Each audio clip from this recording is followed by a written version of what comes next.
It's February 1st, and welcome back to the Squashcast. I'm your host, Rob Beaumont, joined once again by Jesse Engelbrecht. Hello Rob, how's it going? I will apologise in advance slightly to everyone with the croaky voice. Just getting over a bit of a cold, this drab weather we're having over here. Wow, lots to get through. Been a bit of a crazy start to the year. So we were meant to do this cast a week early, but we just ran out of time to do it. But lots to feedback on now. So Rob, where do you want to kick off?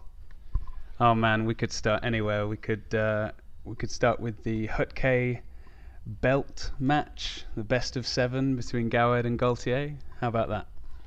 Yeah, the good old fight night, the $50,000 in one night, well, shared between the two players, 30,000 for the winner and 20,000 for the runner-up. Didn't get a chance to see it. It looked quite hard to access. I know people were going onto Twitter and talk about where can they stream it. So unfortunately, didn't get to see it. But Gawad took the win over Gaultier. So a nice little $30,000 boost to his bank balance at the start of the year. Yeah, and if you didn't manage to find that match, I have found it. With the whole match has been put up on YouTube from the stream. So what I'll do is I'll post that to the Facebook group later today, so that anyone who did miss it can catch out on. I think Gawad won it 4-2. Yeah. So I wasn't too surprised by that, but that leads us on to the big tournament of January, which is the Tournament of Champions, and yet again we're amazed by what we saw, with some fairly big upsets throughout, but some audacious behaviour, shall we say, at points as well. Yeah, great tournament. As we've talked about before, probably most of the players' favourite tournament on the calendar, and one that they probably want to hit pretty hard straight after the Christmas period.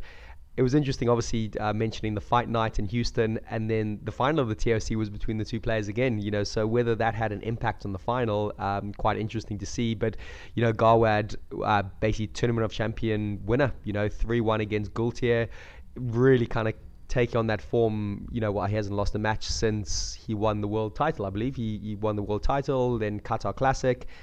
Might have been something in between, and then this one as well. So yeah, he's really staking his claim, and it wouldn't be surprising if he's world number 1 pretty soon. Yeah, and I half expected him to meet Shorbagy, the current world number 1, in the final, but as we saw in the semi-finals, you can't really predict anything in squash these days. Let's just head straight to that match and start with it, because I had to watch the highlights again today while I was training, and you see Gaultier go 2-love up, and then there's the point in the third where PJ and Joey both agreed that there was a pick-up at 8-7, I believe, to Gaultier, and it's called up, and they play a let. Now, if you look at the replay, I agree with PJ and Joey that it was down. Did you see that one? I did. Yes, it was a weird one, wasn't it? Because almost the camera angle, I don't know, in the real cold light of day, the referee just made that gut decision. But like when we see on video replays of football or rugby, the angles of the camera look a bit different. It almost felt like when they use the cricket example of when there's a catch, a low down catch, and whether the player gets their fingers under the ball with the grass there, and kind of looked like that. You weren't sure if the racket got under the ball just before that second bounce. So yeah, that had quite a bit of a swing on maybe where the match was going. Yeah, and that really showed a bit of a momentum shift. When you look at the replay, it's tough to see with sort of the frame rate at which it's shown. It can be deceiving, but when shown at full pace, I'm almost certain that it was down, and certainly shouldn't have been a let. But in the fairness of the game, I can see why they've given a let. But John Mazzarella's not a guy to be messed with, so I'm not going to argue too much. Yeah, he was brilliant as always, the way he was speaking to the players and calming them down, and all the emotions going wild. But yeah, Greg Gaultier's acting ability was on show there, but he's just such a different animal at the moment. Just those chin thrusts and those hip thrusts, and that the Gaelic swinging of the arms after the kind of big points, and he's quite a character to watch at the moment. Now, I for one am quite a fan. I quite like it. I know he's not everyone's cup of tea in that regard, but he's just different, and I think he played up a little bit more for the New York crowd. I think the American crowd probably really liked that. And yeah, just looked dead and buried in the fourth. Literally threw that game away. Feigning injury, can we call it that? But there was something going on. He did jar his hip, his leg, his glute. We're not quite sure, his hamstring. And Shorbagy just looked just couldn't quite get it. Like, the tension, like, obviously Shabagi was probably trying to play at a high pace and kind of expose that weakness, but tactically he got it wrong, and Greg, came through in that fifth game, pretty strong, winning in 11-7 in the fifth. And Mohammed, the one, looked like he was forcing everything, tins and loose. But almost credit to Greg on one leg. Was he on one leg? But if he was on one leg, the quality of squash he was producing on that one leg was pretty impressive, and almost a tactical masterclass, you can call it. Yeah, and you could really see how rattled Shabagi was through that. Through the fifth especially, because I think when you see Gaultier sort of collapsed on the floor at the end of the fourth, that's game over. You think it's going to be 2-all retired, but he took another injury break, I believe, and kept going and kept fighting. And then there's the key moment in the fifth at about 7-5, and Shabagi puts a couple in the tin, and that settled it. And he seemed so angry, and you see him sort of facing the back wall, ignoring Gaultier, who is inches away from him, saying, "Calm down, okay, we've still got this," but it wasn't enough. And then the final shot was astonishing, with this backhand volley cross-court nick, and you just think, how does a man with one leg pull that off? Weren't you even more impressed by the celebrations, though? Surely that was another level of celebrating after that. It was brilliant. If I have to look at Greg Gaultier thrusting his groin at the camera again, I'm going to be sick. Oh well, you're not one of the fans. There might be a whole raft of people out there that love that type of stuff. But yeah, credit to him. Maybe just that bit of experience coming through, and I don't think Mohammed's going to forget this one too soon. And maybe it had an impact on his next tournament. We'll discuss the Motor City Open soon. But Mohammed getting knocked out very early on in the next tournament straight after that. So whether that has a longer term impact on his emotional state will be interesting to see. Just backtracking a little bit, looking at a few other results from the Tournament of Champions. Again, we've got to mention Paul Cole. Was that a 13-match unbeaten streak until he lost to James Willstrop in the quarterfinals? Brilliant. Came through qualifying again, beat Chris Simpson first round, beat Ali Farag next round, and I believed he would have beaten James Willstrop, but James beat him. Not convincing, but a 3-1, an 82-minute 3-1 in the quarterfinals. Pretty brutal there. But a massive kind of hats off to Paul Cole, just kind of come from nowhere, and did amazing things at the St. George's, the Click Sargent Open, and yeah, just brilliant to see someone like that. So it'll be interesting to see once his ranking takes place, or once his ranking moves up, which actually should be today. We can have a quick look at that, how he's going to kind of seed in the next few tournaments. Yeah, I think if you look at that quarterfinal, it's an 82-minute 3-1. Really shows that that game in particular was played at Paul Cole's sort of retrieval base, and James came through it. You look at the scorelines, they're sort of 11-6s, 11-7s, but James came through it with just pure consistency and a total lack of errors throughout. So just seeing Paul Cole's moved up to number 20 in the world now. That's a fantastic position for him to be in, and yeah, he's really gonna start to cause some upsets with the bigger boys soon. Yeah, he's right on the edge of. He's going to be seeded in a few tournaments coming forward, because he had to be qualified for this one. If we go one round previously to James's other opponent, his old adversary Nick Matthew, and this was quite a bit of big news that even made BBC Sport website, with James overcoming a 10-year losing streak to his compatriot. Yeah, brilliant from James, and the British Nationals is coming up soon, so they're the number 1 and 2 seed. But yeah, James has been plugging away for so long, but Nick Matthew was really gracious on social media and was almost complimenting James, for how well Nick himself has done. He almost likened James on his tail for so long that Nick had to up his game the whole time, and it was like testament to James that when he eventually beat Nick, and Nick was brilliant on Twitter and the way he kind of comes across, so all credit to him for being absolutely gracious with that. But James, 73-minute match with Nick, then an 82-minute match with Paul Cole, and then comes up against Gawad in the semi-finals. He could only, well, I say only, but it was a 42-minute 3-love. But Gawad always looked like he had a cushion of points, was always ahead, and yeah, I just think he was exposing James's physicality at that point. Not even that, as we know, Gawad's racket work and the form he's in is amazing at the moment. So impressive from James there, and then Gawad almost picking the pieces up a little bit in the semi-finals to be relatively fresh for the finals. Yeah, and it always seems like Goward wants to take it a bit more tough in the earlier rounds, and then somehow makes it easier as he comes up against stronger opponents. You see, he had a 3-2 against Campilli and a 3-1 against Simon Rosner, and that game against Rosner was probably the best game of the quarterfinals, in my opinion, with some outrageous rallies and Rosner, fake and trying to hit Goward with the racket as as a joking frustration throughout. Yeah, it is. It's interesting to see how Goward goes to these tournaments. 3-1 first round, 3-2, 11-9 the fifth, second round, a tough 3-1 against Rosner after that, and then kind of got easier. It's kind of a strange one. Just looking a bit more detail into the final now, my thoughts on it, I think Greg had a great strong start, but he looked fatigued in his movement and his face towards the end of the first game. I say he had a strong start considering that he almost didn't finish the match in the semi-final. He looked really strong at the beginning, but you could almost see he was... the fatigue would probably be the best word to describe it, and he felt like he was hanging on more than anything, and I think he did well to stay within touching distance. That's how I saw that early part happening. But it was 1-1 and 10-1. At one point, great rally at that point that Goward won, and that really hurt Gaultier. Greg was almost stumbling in the last 3 or 4 points, and but just I think because Greg had held on for so long, that was like the breaking point, and then from there, I think it just went one way from that.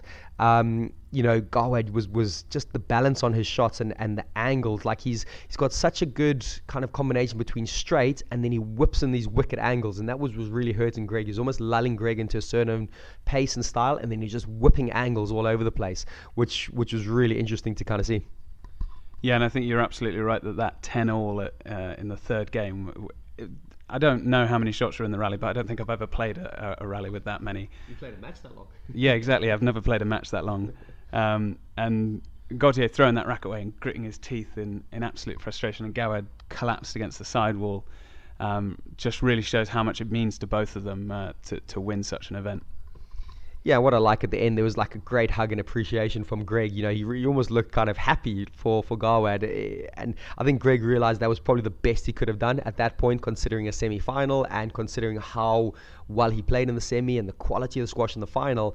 And he just probably realized he lost to a better guy, but hung in there for so long that he almost gave himself a chance to win a big event like that. So, a great rivalry is starting to kind of develop, and we'll definitely be kind of keeping an eye on those two in the next kind of few weeks and months. Yeah, absolutely. And one thing I am hoping for in sort of the next few tournaments is to see if Goward can overcome Shorbagy as well, because I don't think we've seen them play in a semi-final or a final. So we'll move over to the ladies' side of the draw, and you're going to talk about the final now. Yeah, we're trying to fit a lot into the squash cast, so excuse us for kind of maybe skipping over a bit. But yeah, I had a good look at the final. With Camille Serme beating Laura Massaro, two not seeded players to do that. They took out a lot of Egyptians along the way, and all credit to them. But in the final itself, I think Laura Massaro should have won the first game, and I think that actually probably cost her the whole match. She did lose a 3-2, 11-7 in the fifth, the 73-minute, but she should have won that first, and just because of how long Laura looked in the second and the third, she completely dominated Camille. And if Laura had won that first and been as dominant in the second and third, arguably that would have been a 3-0 win to Laura. So she might be kind of regretting not kind of sneaking that first. Yeah, and I got to meet Laura last week actually, and she was saying how her game plan was there. She had it set out from the beginning, and just the tenacity of Serme in the first one. She seemed a little bit frustrated in the fourth and fifth, and I think she really wished she had got it done in 3. Yeah, and then, in the fourth, I think Camille Serme really bossed it. She just basically was volleying everything, getting onto everything really early, and just looked like she had that T-line. And Laura lost the momentum, losing the fourth 11-3, and it probably led into the fifth as well, where she was 6-2 down before she even responded in the fifth, and she had probably lost it at that point. Laura did kind of rein it back a little bit, but it'd be interesting to see the ratio of points she lost at that. From the fourth into the fifth was a massive ratio towards Camille. And it's back-to-back World Series titles for Camille Surma as well. So she's really kind of staking her claim.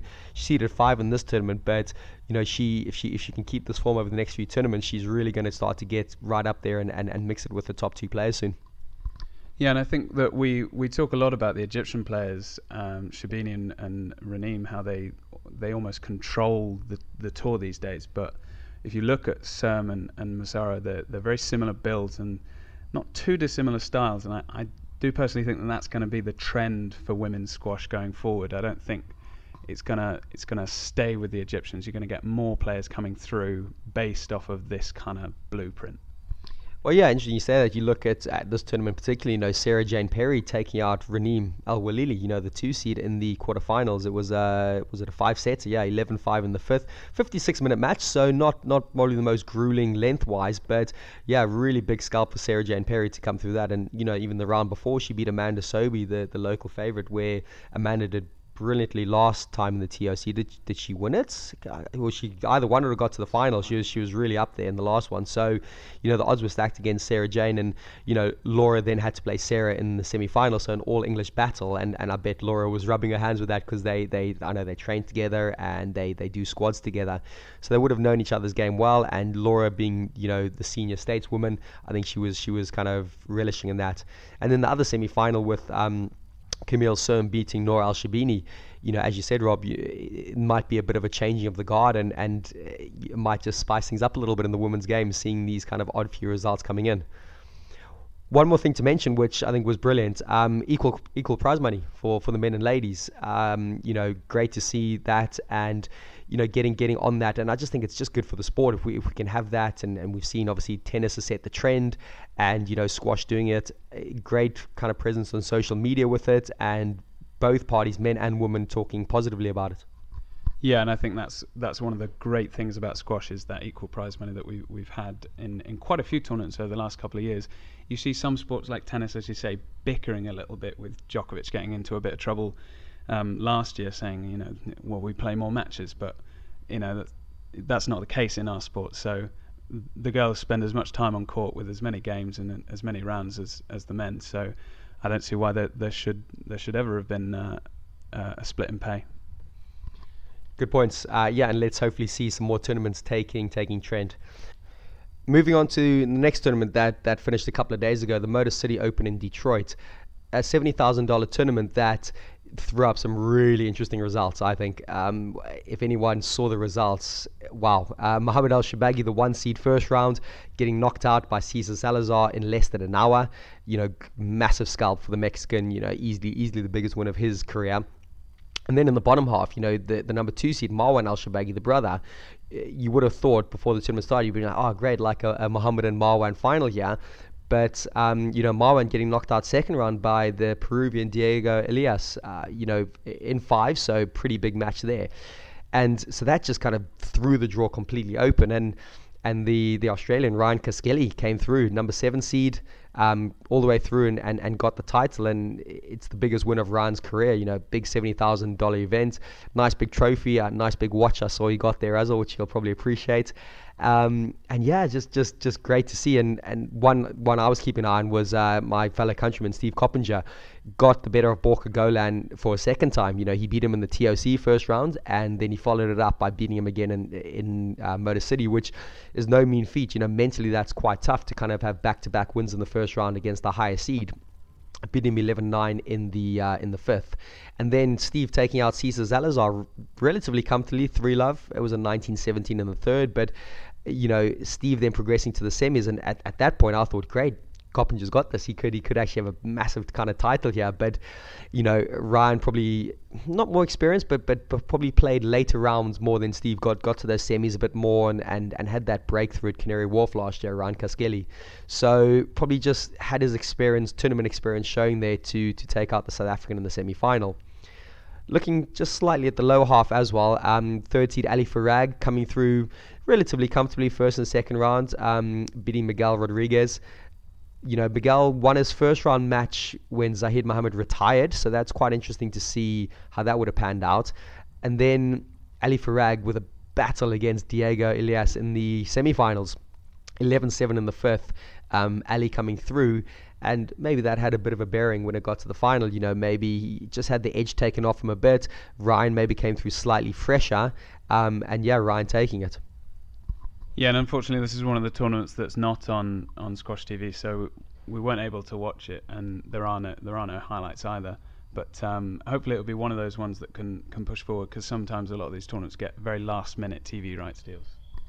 Yeah, hopefully so. And with the game growing as it is, and PSA Squash TV making themselves more accessible, hopefully we'll see more of this on TV soon. And again, probably just going back to Ryan Kaskili, his quarterfinal match against Omar Mossad, really convincing 3-love. 11-8, 11-6, 11-6.